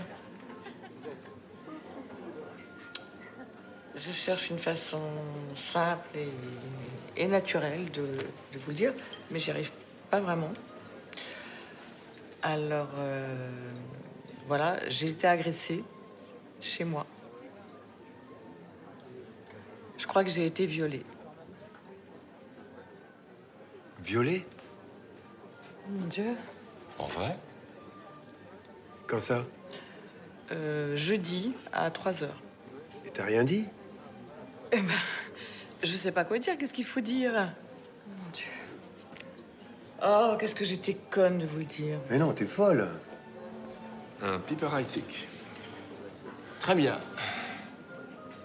Attendez 5 minutes avant de l'ouvrir. Tu vas bien? Faut que tu vois un médecin. C'est fait. Qu'est-ce qu'ils t'ont dit, les flics? T'as pas été les voir? Michel, il faut que tu signales ça à la police tout de suite. Pourquoi? Mais pourquoi? Mais ça y est, c'est fini, c'est plus la peine d'en parler. On va pas épiloguer.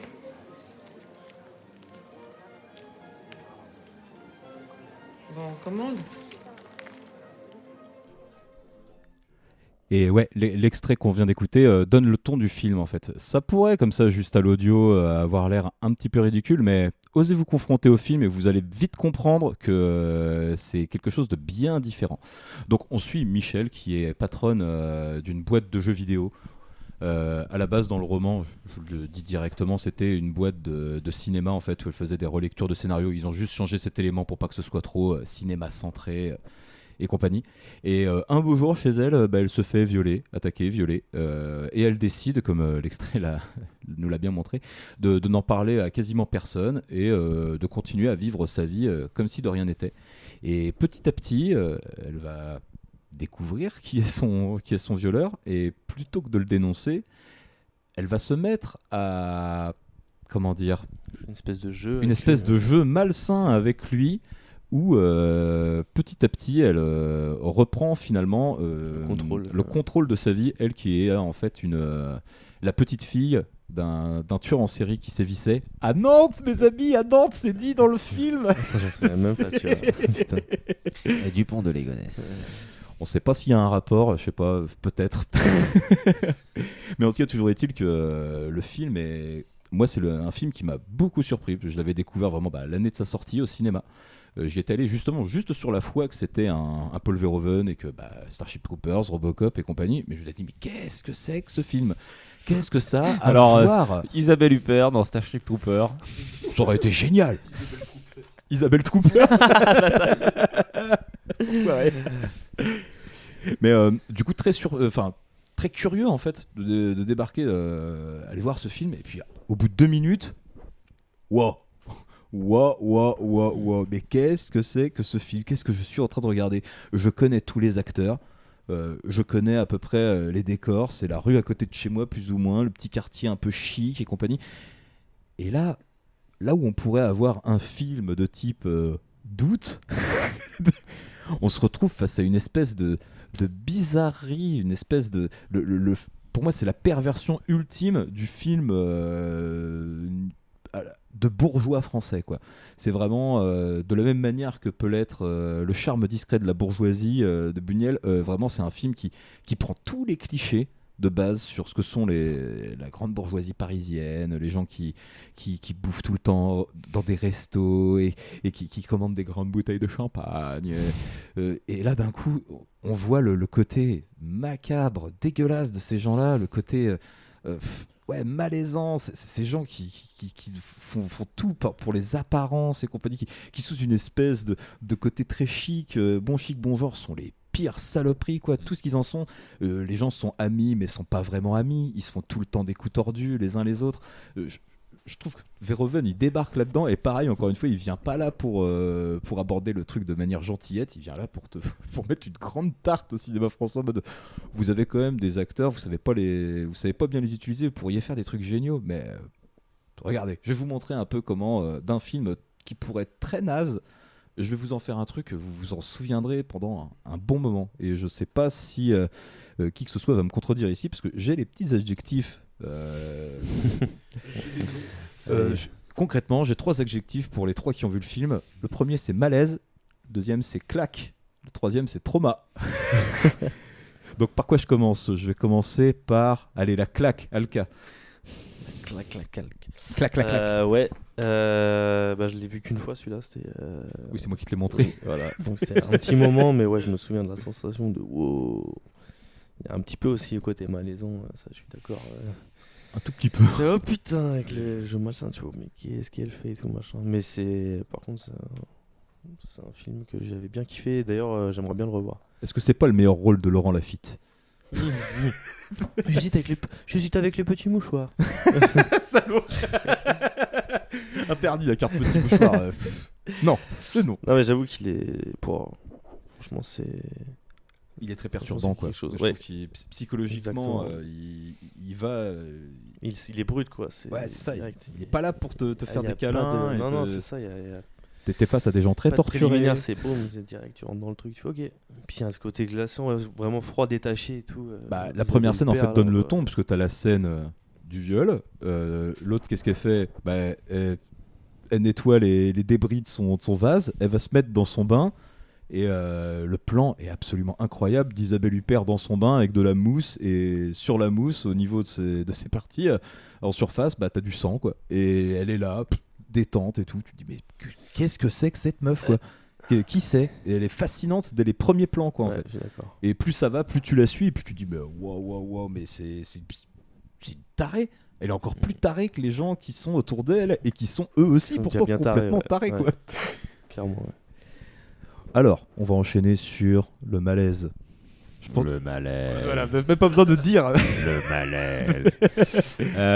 Ouais, le malaise, quoi. Le malaise. La scène de viol, la nana qui nettoie, comme tu dis, juste après. Après, voilà, Isabelle Huppert, elle joue super bien. Lafitte, plutôt surpris. Il colle bien au rôle, ça se tient, le film est bien. Après, le délire du viol et compagnie. C'est pas le genre de film que tu regardes en feel good. Voilà. Mais il fait son taf, quoi. Il fait son taf parce que justement, comme tu parlais de la bourgeoisie, tu vois une nana qui justement va pas du tout faire en fait ce que font les femmes normalement, enfin ce que devraient faire les femmes en fait quand t'es victime de viol, quoi. C'est aller à la police, déposer plainte, enfin être un peu traumatisé en quelque sorte et compagnie, quoi.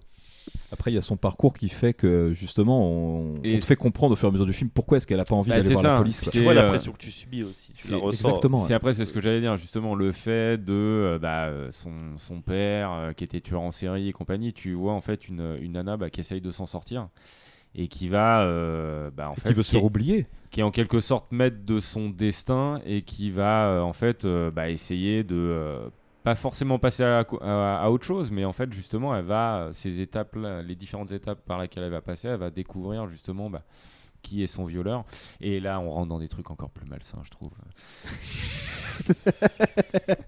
C'est au bas mot, oui. Ok, et du coup terminons sur le trauma alors de Thomas qui a pas l'air bien là. J'avais aucune idée d'à quoi m'attendre, mais genre aucune, rien. Donc là je savais juste que c'était un film de Verhoeven. Je me suis pas renseigné du tout au moment de le récupérer. Je l'ai regardé et au début, du coup, quand je vois genre Isabelle Huppert et Laurent Lafitte avec le truc de Verhoeven, je me dis non mais c'est pas possible, je me suis planté de fichier là, il y a un truc qui va pas. Et après le truc continue d'avancer et c'est vraiment un film complètement austère, il y a quasi pas de musique, zéro ambiance sonore. C'est un des seuls pour lequel j'ai pas d'extrait musical. Ouais, il y a rien, et c'est surtout les personnages ont toujours l'impression d'être complètement décalés, à raconter des trucs abominables avec une poker face absolue. Et il me fait pas mal penser à du Blier en fait, sur pas mal de plans. Un petit peu, ouais. Genre un film comme Le Bruit des glaçons avec un gros décalage. De toute façon, c'est ça qui est particulier, c'est qu'en fait t'es dans la réalité de base, mais en fait t'es pas dans la réalité, t'es dans une réalité. T'es dans quoi. une réalité de gens qui vivent pas comme nous, avec en plus une héroïne complètement flinguée et avec un background que tu découvres de plus en plus au fur et à mesure du film. Et en fait, plus t'avances dedans, plus c'est glauque et moins tu sais où te positionner par rapport à tout. J'ai fini le film genre juste complètement perdu, genre qu'est-ce que j'ai vu? Oui, je comprends. Moi, au premier visionnage, c'est un peu l'effet que ça m'a fait, mais moi, bizarrement, il m'a fasciné en fait, en me disant putain, faut que je le revoie. De ouf, moi, j'aimerais bien le revoir. Vraiment. Putain, faut que je le revoie, faut que je capte vraiment ce qui se passe. Moi, je me dis, faut que je le revoie, mais pas tout de suite. Tu sais que j'ai replongé quasiment direct dedans, et moi, vraiment, le truc qui m'a le plus buté dans ce film-là, en termes de malsain, en termes de compliqué, quoi, c'est la relation avec son fils. Oh mon Dieu, bonjour la Ça mère va pas bien, toxique, bonjour le gosse débile, bonjour... Enfin, y a rien qui va là-dedans, quoi. Y a rien qui va, tout est en décalage. Le mec qui va à l'accouchement de sa femme, il voit un Ouais. gamin sortir, un gamin noir avec son collègue qui est là, qui lui est noir, et qui ça sous-entend que c'est lui le daron vraiment du... Et l'autre il est là, comme un innocent, à dire « Ah mais c'est mon fils et tout, il est mignon !» Ah ouais, Oh et là elle, là là elle est là. infernale en plus. Ah Genre, ouais, mais mais fais un complètement. effort. mais elle joue trop bien, elle, je trouve. Par contre, celle qui joue sa meuf là, elle est détestable au possible, mais tu sens qu'elle aussi c'est une nana qui a potentiellement un background un peu délicat et qui elle aussi joue un peu sur le même ton, quoi. Et du coup, elle se retrouve face à une nana qui lui tient tête vraiment tout le long du film en mode mais je te lâcherai rien, tu vois. Et je sais que je suis en train de plumer ton fils et compagnie, et l'acceptation finale est très chelou, quoi. Avec le coup du on oublie le bébé dans la bagnole et tout, enfin c'est what, mais jusqu'au bout, quoi. Et du coup j'ai un petit extrait pour illustrer la bizarrerie, quoi. C'est ici que j'ai eu mon fils. Dans cette maternité. C'est drôle ça? Oh non, pas vraiment, mais par contre ce qui est incroyable, c'est que mon amie Anna, vous l'avez vue, c'est celle qui est là-haut, vous l'avez rencontrée. Et bien elle a eu son enfant ici la même nuit. C'est ici qu'on s'est rencontrés. Son enfant était mort-né, elle m'a demandé de nourrir le mien au sein. Mon Dieu. Eh ben, je lui ai dit, bah, ouais. Et depuis, je me suis souvent posé la question. Ils ont toujours été très proches, Anna et mon fils. Et je me demande s'il n'y a pas eu comme une sorte d'imprégnation, comme chez les canards. Parce que par contre, avec moi, enfin, je sais pas. Excusez-moi, on me demande. Parfois, je regarde Vincent, cette espèce de grand dadais, un peu sans envergure, sorti de mon ventre. Et j'ai l'impression que je le connais pas du tout. Vous noterez que j'ai appelé cet extrait canard. Mais ça, clairement, pour moi, c'est le genre de phrase qui illustre parfaitement la bizarrerie des dialogues qui commencent comme des dialogues un peu normaux et puis qui, en fait, au fur et à mesure de la phrase, se transforment en un truc un peu glauque et puis qui finit sur un truc carrément bizarre. Et c'est tout le long du film, quoi. Et c'est tout le long du film. Et au bout d'un moment, quand t'es rentré dans ce rythme-là, parce que le film avance comme ça, par vagues, en fait. Il t'envoie des vagues tout le temps. Un dialogue qui va venir appuyer une situation vraiment en mode putain, déjà c'était chelou. Oui. Là, ça devient carrément waouh. Il y a un dialogue normal. Il y a Isabelle Huppert qui dit un truc glauque. Il y a tout le monde qui fait oula, quoi? Et voilà. C'est ça. Et puis des fois, c'est un autre mec, tu l'as pas vu venir, qui te sort une grosse saloperie. Tu fais ah bon, ok. Bah, ok, donc toi aussi. Mais en vrai, ouais, c'est un film moi, qui m'a vraiment fasciné, qui a été le point de départ de ce podcast. Et vu qu'on n'est pas très loin de le finir, je vous remercie ceux qui ont fait l'effort de voir elle, parce que c'était pas forcément le film le plus évident à appréhender. Et franchement, Francoff, je pense que tu l'aurais vu. Je suis content que tu l'aies pas vu.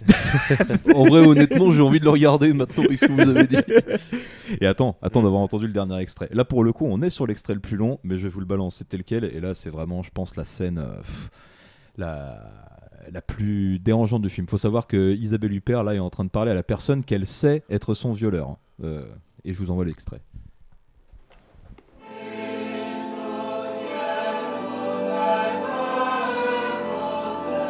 Désastre.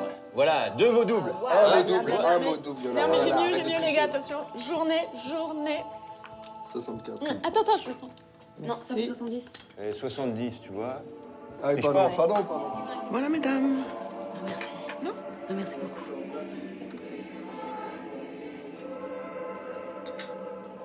Qu'il soit maudit, qu'il soit damné, ferme le livre, sonne la cloche, éteins la bougie. C'est quoi ça? Ah, vous êtes un très mauvais catholique, vous connaissez pas le rite d'excommunication?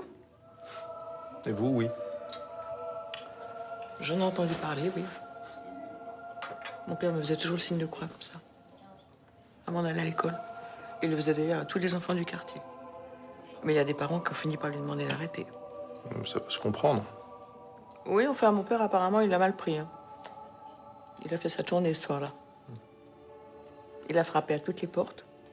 Il est rentré dans toutes les maisons du quartier avec un fusil à pompe, un marteau de boucher et une paire de couteaux de cuisine. Oui, je crois que j'ai déjà entendu parler de cette histoire.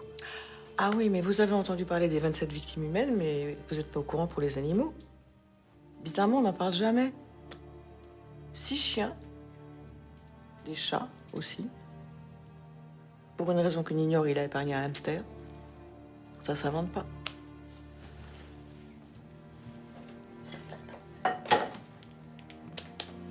Moi, j'étais en train de faire mes devoirs quand il est revenu à la maison. Complètement couvert de sang. Ma mère était encore au travail. Elle était infirmière à l'époque. Mais vous imaginez ma mère? Infirmière. C'est rigolo, non? On n'est pas obligé de parler de ça, vous savez. Ah non, mais ça me dérange pas. Ça me fait du bien d'en parler. Après, il a voulu brûler tout ce qu'il y avait dans la maison. Alors je l'ai dit à tout mettre dans le feu. On arrachait tout. Les rideaux, la moquette, les tables, les chaises. Tout dans le feu. C'était très excitant, hein. Ça vous galvanise, un truc pareil. Et juste quand on allait mettre les vêtements dans le feu, la police est arrivée. Quelqu'un m'a pris en photo. Et bizarrement, c'est cette photo-là qui est restée gravée dans la mémoire des gens. De moi, à moitié nue, couverte de cendres. La photo de la petite fille psychopathe. À côté de son père. Psychopathe. J'ai un regard vide sur la photo qui est terrifiant.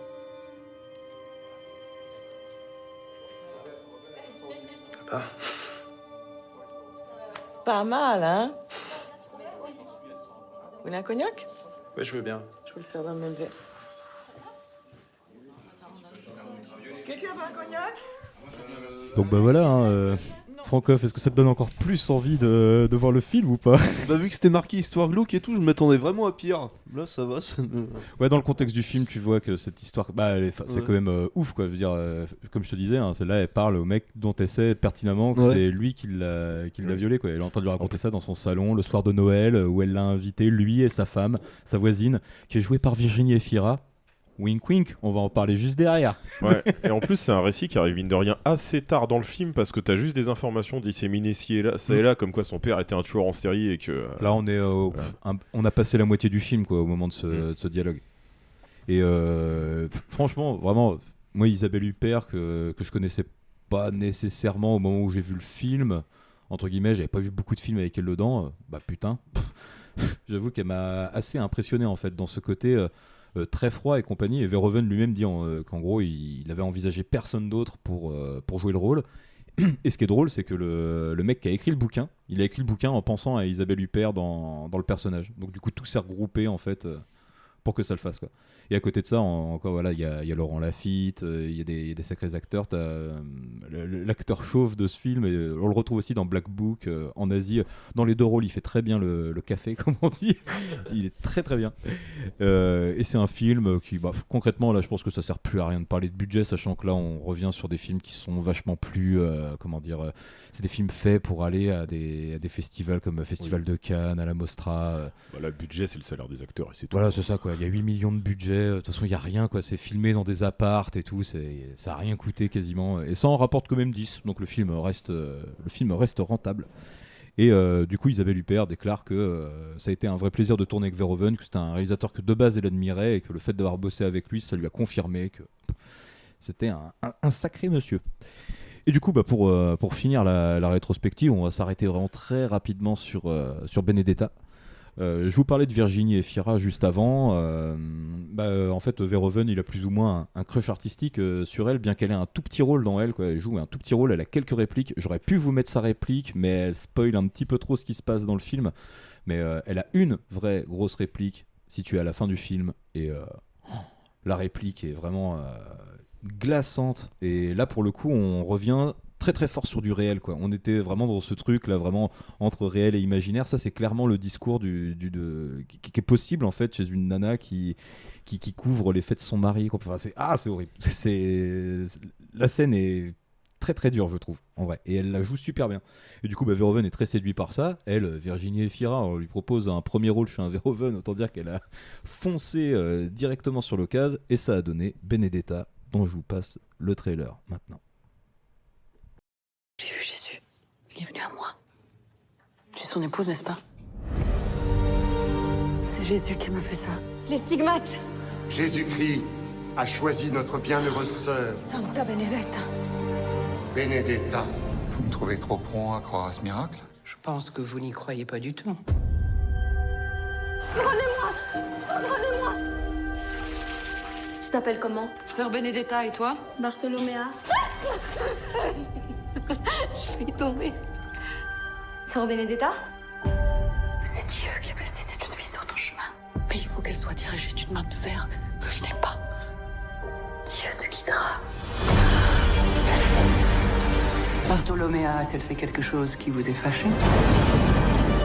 Non. Avez-vous de l'affection pour elle? Ce qui se passe ici est un blasphème. Ceux qui comptent le savent déjà. Si cette sœur est coupable du blasphème dont vous l'accusez, elle ira au bûcher. Mais des accusations extraordinaires exigent des preuves extraordinaires. Je sais pas comment Dieu fait arriver les choses. Je sais seulement qu'il accomplit sa volonté à travers moi. Tu dois faire des aveux complets. Renonce à ta vanité. À vous! On ne comprend pas toujours les instruments de Dieu. Peut-être a-t-il mis Benedetta en transe, ou bien Dieu nous a envoyé une folle qui débite des sottises pour servir ses desseins. Donc l'action de Benedetta se situe au XVIIe siècle, et Benedetta est une nonne italienne dans un couvent. Et depuis l'enfance, elle a des visions du Christ. Elle est persuadée de parler avec le Christ. Et du coup, dans ce couvent, un beau jour, il y a une jeune femme qui déboule un jour, poursuivie par son père qui menace de la frapper. Et elle supplie de pouvoir rentrer au couvent, ce qu'elle finit par faire. Et là se noue entre elle et Benedetta une romance lesbienne, très clairement, quoi. Entre les deux, il y a une vraie tension sexuelle qui s'installe au fur et à mesure du film. Et en parallèle, Benedetta commence à avoir sur le corps les stigmates de la Passion du Christ. Et dans la religion catholique, c'est considéré comme un miracle divin. Et du coup, elle est bombardée sainte, Benedetta.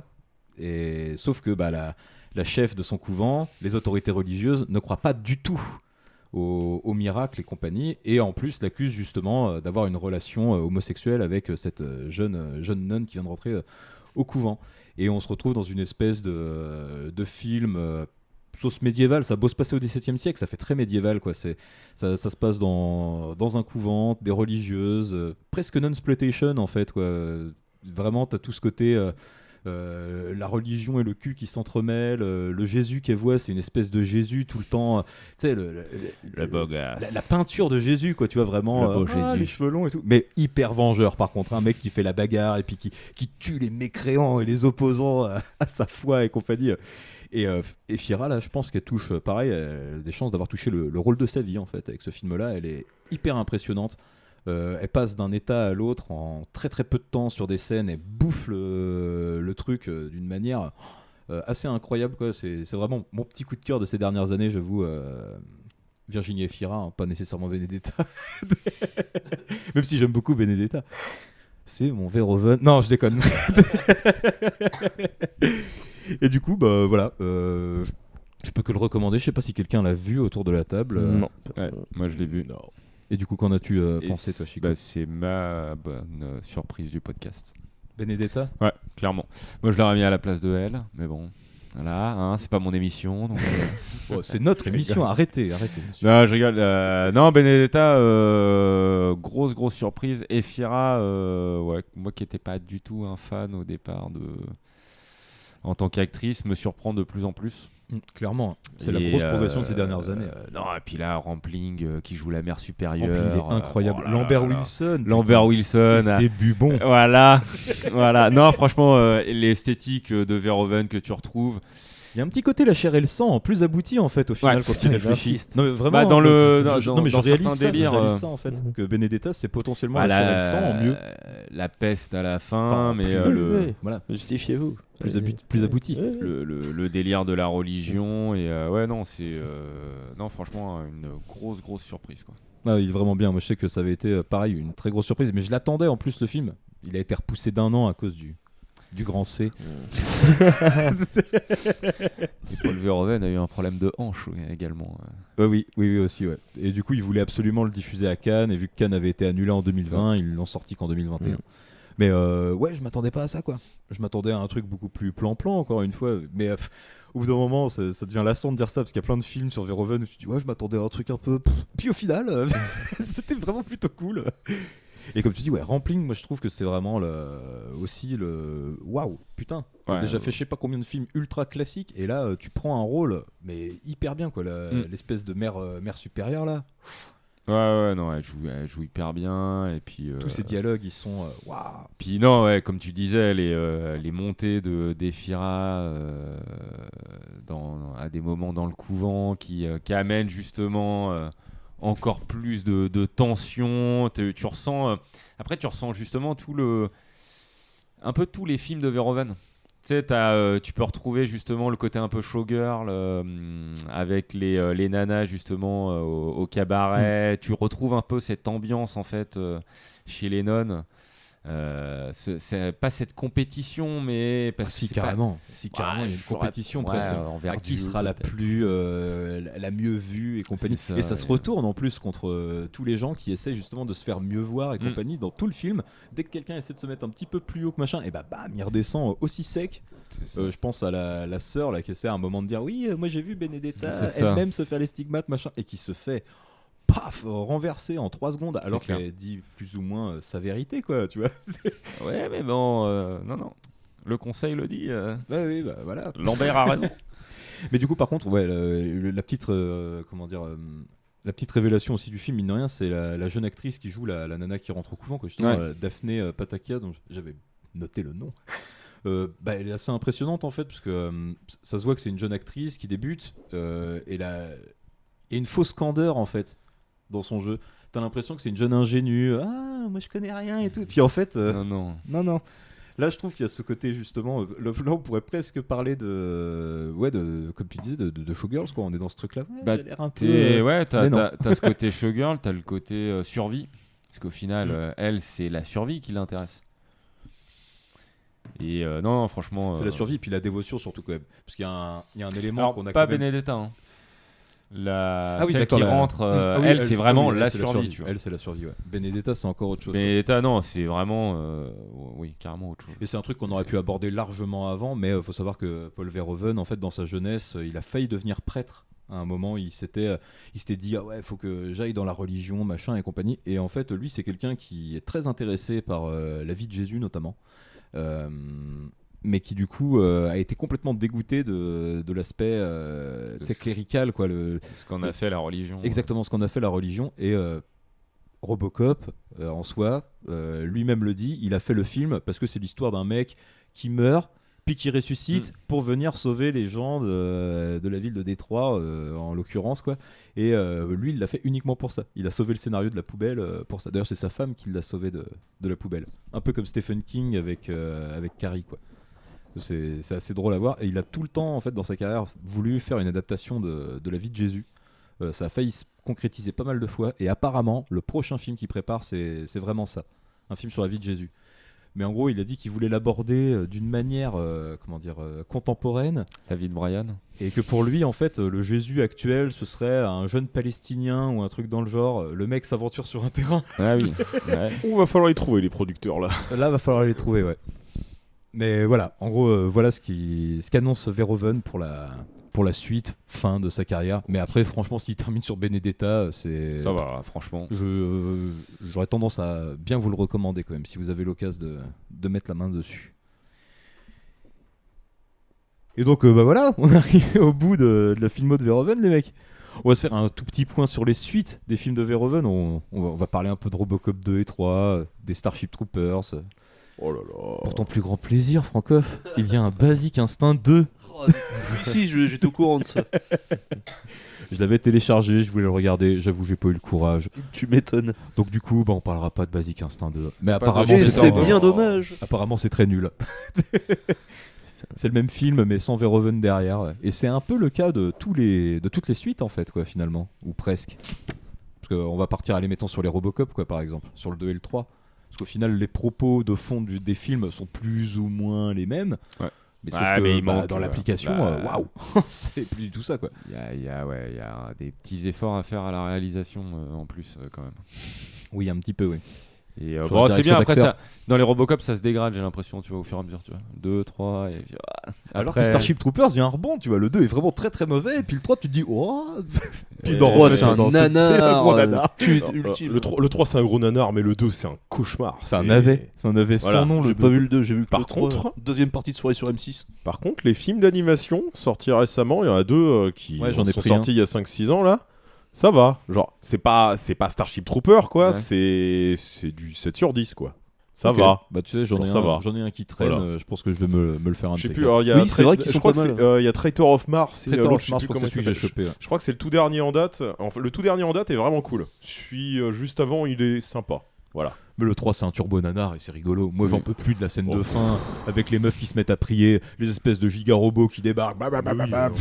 Oh et leur truc avec le point du Christ avec leurs exo-armures n'importe gigantesques quoi, là, c'est mais n'importe qu'est-ce quoi. qui... Mais pourquoi il a eu cette idée? Mais qui Et Qui dis-toi a mis des thunes pour faire ça et puis en surtout, lisant dis-toi ce que script de base, c'est le mec qui a écrit le scénario du premier Ouais. Starship Troopers. et qui était persuadé d'avoir réussi à saisir l'essence du truc, etc. Alors que bon. Non. Alex, fais un épisode sur Starship Trooper 3, s'il te plaît.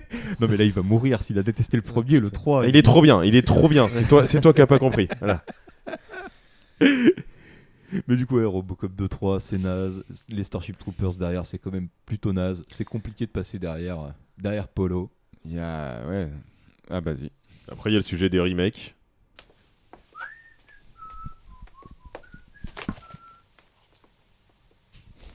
Oui, je la remets. T'es mon costaud. Oh polo. Oh polo. Oh polo. Allons vite au dodo. Oh oh oh oh. On espère pas tout de suite quand même, parce que le dodo il risque d'être long. Ouais. C'est peut-être la fin, donc on lui souhaite pas.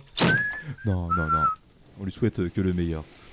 Non, après, remake Robocop, Total Recall. Ouais, j'avoue. Remake, c'est pas fameux, hein. J'aurais tendance à privilégier, enfin à préférer Total Recall que Robocop. Oh putain, moi ce serait le contraire. Total Recall, vu qu'à la base c'est une adaptation d'un bouquin de Philippe Cadic, j'ai un peu du mal à parler de remake, mais plus de nouvelle adaptation du bouquin, surtout que le remake il est même pas sur Mars, alors ça veut dire qu'il y a genre 90% qui ont changé quoi. C'est oui. Bah, je sais pas, le Robocop, malgré ses défauts évidents. Alors le Robocop pour moi il est OSEF sur 20, c'est tout. Il y a 2-3 trucs qui me font marrer. Je dois bien l'admettre. Mais bon, c'est pas le film du siècle, quoi. Faut pas déconner. Bah, il est pas mauvais, mais t'en sors, tu t'en fous, quoi. T'as déjà oublié, ça c'est Osef. Fou. C'est toute l'histoire avec sa femme, tout ça. Wow. Bah ouais. Je l'ai déjà complètement oublié en fait. On Tu me dis termine tout sur ça, une genre. bonne note, non Bah on termine sur des mauvais films qui sont pas de Paul Verhoeven. Alors du coup, ça va. C'est pour ça que Polo c'est le meilleur. Allez, je la relance. Non, je Après, je sais pas. Y a pas eu d'autres des suites ou des remakes de trucs flingués là, genre un Showgirls 2? Non. Si, monsieur. Il y a un Showgirls 2. Il y a un Showgirls 2. Il y a un Showgirls 2. J'ai essayé de le trouver, il est introuvable. Grosso modo. Franchement. Et apparemment, ça a été réalisé par une des actrices qui jouait en second plan, une des nanas dans le strip club et qui a dit vas-y, moi j'ai compris c'était quoi Showgirls, je vais faire la suite. Apparemment, c'est claqué du cul. C'est vraiment direct tout Nanarland presque sur 20, quoi. Un truc comme ça. Donc, très curieux. Si un jour quelqu'un met la main dessus, moi je suis très chaud pour le voir. Bon, on va passer au tirage. Attention. Tirage, et c'est Frankov qui va tirer le premier pour le prochain sujet. Une main innocente qui n'a pas vu elle. Jack Gyllenhaal. Ah. Bah voilà, il est là. Gyllenhaal, voilà, elle arrive. Oh. Attention, et du coup, on va en tirer pour le suivant. Comme ça, on aura un petit peu d'avance. Les films avec Brad Pitt. Ok. Deux acteurs à la suite, quoi. Ok, bon bah, on est parti là-dessus, hein. Va falloir faire Ça fait des grosses filmographies tout ça. Ça va, ouais. Non, mais ça va. Là, on fait une sélection. On va tailler dans le grain. Chacun vient avec un film et ce sera très bien. D'ailleurs, on aura sans doute un invité pour Brad Pitt parce que c'était quelqu'un qui me l'avait suggéré, celle-là, de base. Ouais, parce que tu l'as mise, c'est mais ce que j'ai rajouté, ouais. C'était qui c'est Babzous qui me l'avait suggéré à la base, celle-ci, donc je pense qu'il sera bon Dédicace ton de au double l'inviter. Z. C'est ça. On l'embrasse. Exactement. Tu as bon goût. Et par la même occasion, on vous embrasse tous, vous qui nous avez écoutés jusqu'au bout, parce que ça aurait été un sacré numéro celui-ci. C'est vrai que c'est un beau morceau. Ça. Un beau Bel bébé. filmo. Et les gars, je vous remercie. Mais merci à toi, c'était On se dit à très bientôt sur Ciné Chill, et continuez à regarder des films, les gars. Allez, à la prochaine. Ciao. Ciao. Allez. Ciao. Voir la galaxie, prendre un peu l'air. Zegema Beach. Que dirais-tu d'une balade dans la couronne sidérale? Zegema Beach. Hein? Toujours rêvé d'y aller. Vous voulez voir la galaxie? Hein? Zegema Beach. Tout est réglé. Est-ce que tu es devenu fou? Hein? Comment est-ce qu'il s'appelle? Zegema Beach. Hein? On est trop sentimental. Oh, ça, c'est ce qu'on verra. Comment est-ce qu'il s'appelle? Zegema Beach. C'est clair? Vous voulez voir la galaxie? Hein? Tu ne pars pas à l'armée, tu pars en vacances. C'est ma décision. Oh, ça, c'est ce qu'on verra. Hein? Tu ne pars pas à l'armée, tu pars en vacances. Je ne partirai pas en vacances. Est-ce que tu es devenu fou? Oui. Tout est réglé. Johnny, si tu passes cette porte, tu te coupes les livres. Zegema Beach. Hein? Tu pars en vacances. Vous voulez voir la galaxie? Hein? Zegema Beach. Tu te coupes les livres. Hein? Est-ce que tu es devenu fou? Oui. Eh bien, je l'espère. Hein? Et tu entreras à Harvard, de gré ou de force. J'ai besoin d'indépendance. Zegema Beach. J'en sais rien. Oh, ça, c'est ce qu'on verra. Tu te coupes les livres. Zegema Beach. Je préférerais être flagellé en public plutôt que de devoir foutre en l'air toute ta vie.